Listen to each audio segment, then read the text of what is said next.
Radio Liberté. Radio Liberté. Informer, conscientiser, distraire. 92.8 FM.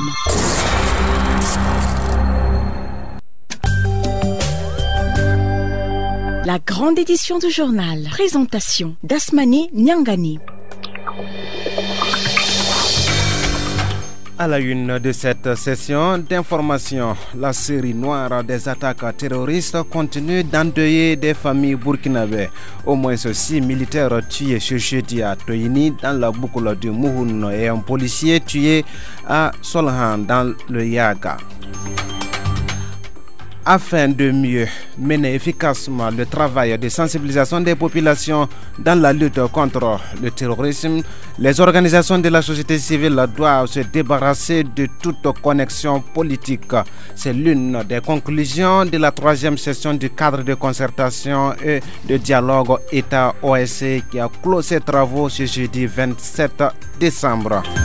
La clôture de ce cadre de concertation a eu lieu en présence du président du Faso Roch Kaboré, une occasion pour le président de la coordination nationale des OSC des jeunes de l'interpeller sur la lenteur du traitement du dossier de l'appurement du passif foncier suite aux enquêtes parlementaires de 2017.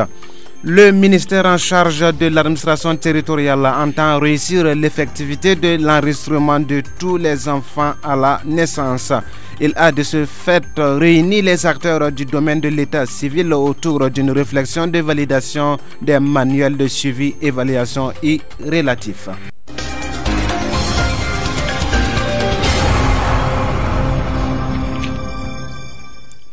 À toutes et à tous, bienvenue à cette session d'information.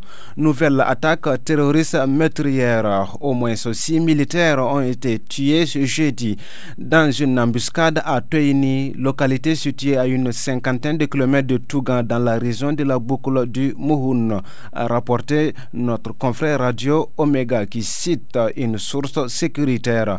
Une attaque qui intervient au lendemain d'une autre à Solhan dans le Yaga, faisant état d'un policier tué. Les organisations de la société civile entendent assainir leur milieu afin de mieux s'impliquer davantage dans les actions de lutte contre le terrorisme. C'est la principale conclusion issue de la 3e session du cadre de concertation et de dialogue État-OSC qui a refermé ses portes ce jeudi 27 décembre 2018. Le point avec Idrissa Kombem. Assainir le milieu des organisations de la société civile en le débarrassant de toute connexion politique est source de crédibilité pour les OSC. Un acte qui permettra aux organisations de la société civile jugées politisées de mener efficacement le travail de sensibilisation des populations pour une synergie d'action dans la lutte contre le terrorisme. C'est la conviction du Conseil national des OSC du Burkina à cette 3e session du cadre de concertation et de dialogue État-OSC. Selon le président de ce regroupement d'OSC, cette situation est préoccupante et commande une prise de décision forte. Jonas Yen. Il n'est un secret pour personne que les OSC ont connu une baisse de crédibilité à cause de ces positions ambiguës, parfois bizarres, se situant entre la politique et la société civile, à tel point qu'on entend maintenant parler des OSC politiques. Je vous demande d'instruire le ministre de l'administration territoriale et de la décentralisation prendre désormais des mesures pour ne pas délivrer un récépissé de reconnaissance à un parti politique dont les textes prévoient des postes de responsables chargés des OSC. L'autre acte pris au cours de cette rencontre, c'est une résolution des OSC à s'investir davantage dans les actions de sensibilisation des populations autour de la question de la lutte contre le terrorisme. Il y a eu un engagement fort des organisations de la société civile à s'impliquer désormais sur les questions sécuritaires, notamment la lutte contre l'insécurité et le terrorisme. Le président du Faso, qui a présidé la cérémonie, a rassuré que des mesures idoines seront prises pour une mise en œuvre effective des conclusions de ce cadre d'échange. Au cours de cette cérémonie de clôture de la 3e session, le président de la coordination nationale des OSC des jeunes s'est indigné de la lenteur du traitement du dossier de l'appurement du passif foncier suite aux enquêtes parlementaires de 2017. Pour le président de la structure, Ousmane Lengani, cette situation est inquiétante avec le silence constaté dans l'évolution du dossier. Profitant de cette rencontre, il s'est adressé au président du Faso pour comprendre l'évolution du dossier. Il s'exprime au micro d'Idrissa Kombem. Nous allons évoquer avec vous, Monsieur le Président, une préoccupation qui est celle liée à l'appurement du passif foncier. Excellence, la question se pose avec pertinence.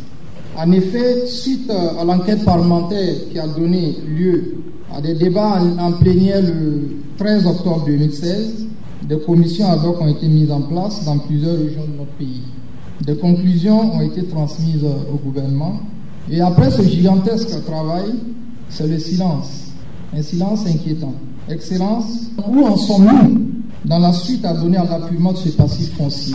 Nous voulons comprendre aujourd'hui quel est le degré d'implication donc, dans le gouvernement quant à l'accompagnement de nos collectivités locales. Parce qu'aujourd'hui, on a peur, on a l'impression qu'au niveau des collectivités, les gens ont véritablement peur de toucher à ce dossier très sensible.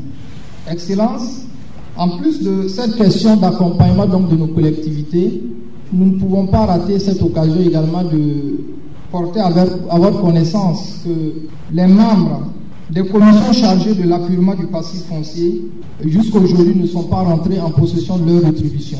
Pourtant, depuis plusieurs mois, des états de paiement remplis par les membres de ces commissions ont été transmis au ministère donc, de l'Habitat et de l'Urbanisme pour traitement. Excellence, il serait bon qu'à ce sujet, des clarifications soient données. La problématique de la gestion transparente des finances publiques au centre des échanges de la 20e conférence annuelle des services du Trésor. La cérémonie d'ouverture de la dite conférence qui se tient du 27 au 28 décembre est intervenue ce jeudi à Ouagadougou en présence du Tanga Thierry Zongo. Le Trésor public face aux exigences actuelles de transparence dans la gestion des finances publiques. C'est sous ce thème que se tient la 20e conférence annuelle des services du Trésor, un thème qui est plus que d'actualité, en ce sens qu'il interpelle les participants à faire un diagnostic sans complaisance des missions qui leur sont assignées, a fait savoir Célestin Sanon, directeur général du Trésor et de la comptabilité publique. Pour lui, cette conférence se veut un cadre de réflexion à l'issue duquel des solutions seront proposées pour une meilleure conduite des activités du Trésor public. La bonne gouvernance des finances publiques est placée au centre des préoccupations de tous les acteurs de la vie publique, qu'ils soient nationaux ou internationaux, a-t-il indiqué. La ministre déléguée chargée du budget, Clémence Yaka, représentant celle en charge de l'économie et des finances, a procédé à la cérémonie d'ouverture de cette conférence et a par ailleurs salué sa tenue qui, selon elle, s'inscrit, je cite, dans la vision qui consiste à faire du Trésor public une administration d'excellence et de référence résolument tournée vers la modernité, la transparence et l'épanouissement de son personnel. Fin de citation. C'est en 1997 que s'est tenue la première conférence annuelle des services du Trésor.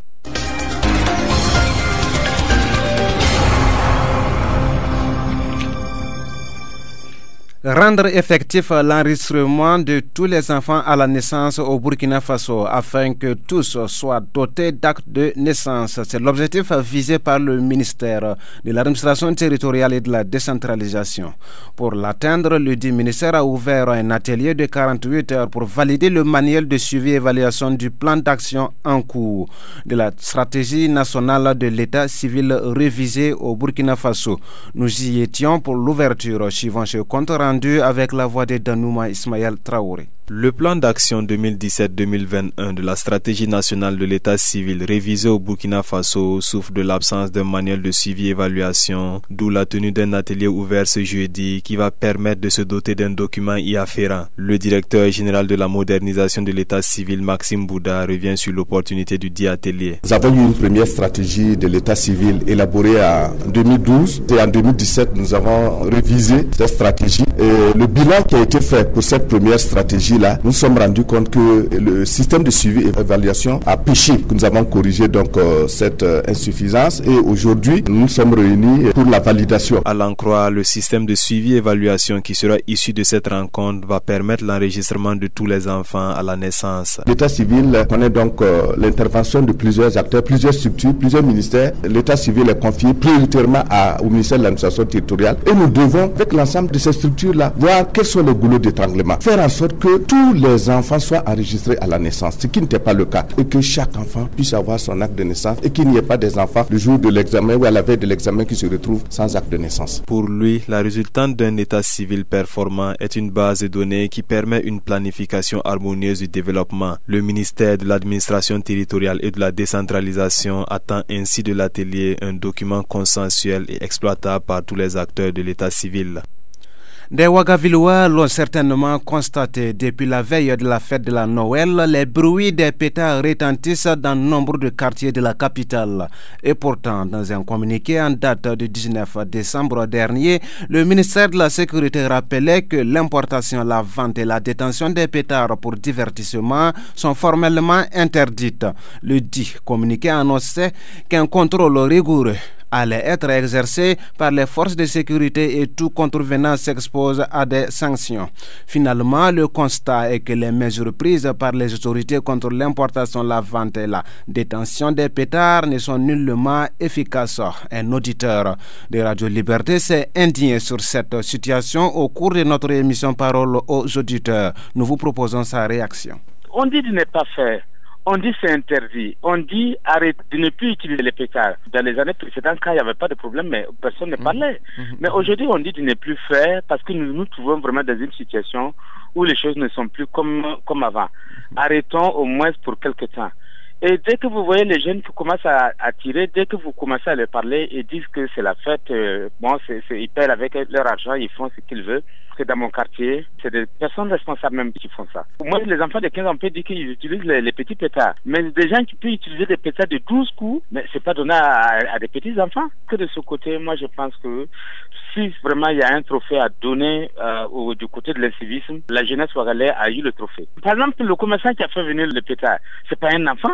C'est un responsable parce que tout simplement il veut faire ses business. Il s'en fout de la loi de son pays. Il s'en fout de ce que l'autorité dit. Pour lui, c'est son business qui le regarde. Comme disent certains jeunes aussi, dès que ça rentre, eux aussi payent. Attendez le 31 décembre qui vient là, vous serez passé. Actuellement, côté de nos autorités, je pense que c'est mieux même qu'on ne dit plus rien. Moi, je pense pour un bon père de famille, dès qu'un enfant déconne, on doit lui tirer les oreilles. Mais ici, quand on parle de tirer les oreilles, les gens voient côté élection, parce que si on sévit les gens, les élections prochaines, ils vont pas avoir de votants. Et voilà, le pays est en train maintenant, vraiment, on sait même pas où on va. Mais on constate que l'autorité même gagne du plaisir, même en laissant vraiment les gens vraiment faire du n'importe quoi. Bon, je pense que même c'est mieux même qu'on arrête même de parler, parce que actuellement, je me demande même si on a des autorités vraiment qui nous gouvernent.